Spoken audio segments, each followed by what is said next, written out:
Good morning. John chapter 21. In this chapter, we see Peter being approached by Jesus 3 times as Jesus asked him, "Do you love me, Peter?" And Peter answering back, "Yes, Lord, I love you."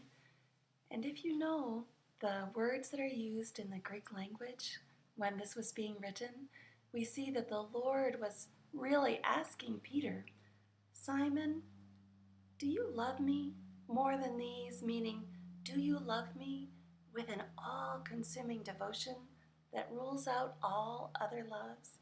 An agape love, a love that is God-like, passionate and strong. And twice Peter skirted the issue and declared that he had a strong affection for the Lord, a friendship for the Lord. The third time, Jesus changed the question and asked him, "Do you have a strong affection for me?" Wow, how that must have hit Peter. Did he really have a phileo, friendship, strong affection for Jesus? And in distress and sorrow, Peter was forced to admit, "Lord, you know all things. You know, I just phileo you. I just have a friendly affection for you." It's like he was finally saying, "Lord, you know all the loves that contend for first place in my heart, and I do love you, but you know how I failed to love you by loving other things and especially loving other people's opinion of me and myself. And do I love you more than these? Lord, only you know." And it's beautiful how the Lord answers him, "Yeah, Peter, I do know. I know your heart, and now so do you. So now serve me by caring for people." Isn't that encouraging? We don't have to be perfect to serve Jesus. We don't have to have this fake idea of this perfection we have to attain in order to feed Jesus' sheep, to look out for other Christians in the body. And he says, "No, just remember who you're serving and then go and serve and feed the sheep." John chapter 21. Afterward, Jesus appeared again to his disciples by the Sea of Tiberias. It happened this way. Simon Peter, Thomas, called Didymus, Nathanael from Cana in Galilee, the sons of Zebedee, and 2 other disciples were together.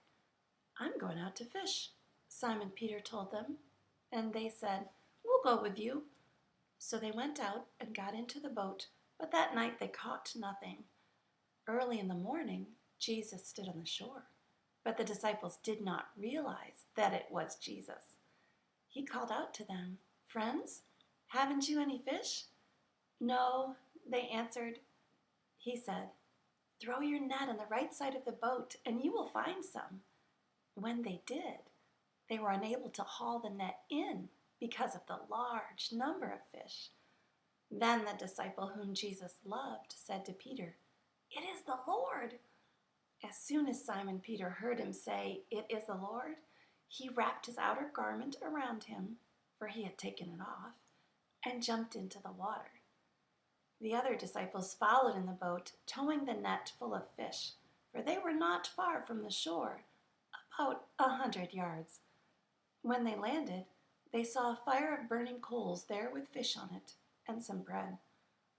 Jesus said to them, "Bring some of the fish you have just caught." Simon Peter climbed aboard and dragged the net ashore. It was full of large fish, 153, but even with so many, the net was not torn. Jesus said to them, "Come and have breakfast." None of the disciples dared ask him, "Who are you?" They knew it was the Lord. Jesus came, took the bread, and gave it to them, and did the same with the fish. Now this was the 3rd time Jesus appeared to his disciples after he was raised from the dead. When they had finished eating, Jesus said to Simon Peter, "Simon, son of John, do you truly love me more than these?" "Yes, Lord," he said. "You know I love you." Jesus said, "Feed my lambs." Again, Jesus said, "Simon, son of John, do you truly love me?" He answered, "Yes, Lord, you know that I love you." Jesus said, "Take care of my sheep." The third time he said to him, "Simon, son of John, do you love me?" Peter was hurt because Jesus asked him the third time, "Do you love me?" He said, "Lord, you know all things. You know that I love you." Jesus said, "Feed my sheep. I tell you the truth. When you were younger, you dressed yourself and went where you wanted. But when you are old, you will stretch out your hands, and someone else will dress you and lead you where you do not want to go." Jesus said this to indicate the kind of death by which Peter would glorify God. Then he said to him, "Follow me." Peter turned and saw that the disciple whom Jesus loved was following them. This was the one who had leaned back against Jesus at the supper and had said, "Lord, who is going to betray you?" When Peter saw him, he asked, "Lord, what about him?" Jesus answered, "If I want him to remain alive until I return, what is that to you? You must follow me." Because of this, the rumor spread among the brothers that this disciple would not die. But Jesus did not say that he would not die. He only said, "If I want him to remain alive until I return, what is that to you?" This is the disciple who testifies to these things and who wrote them down. We know that his testimony is true. Jesus did many other things as well.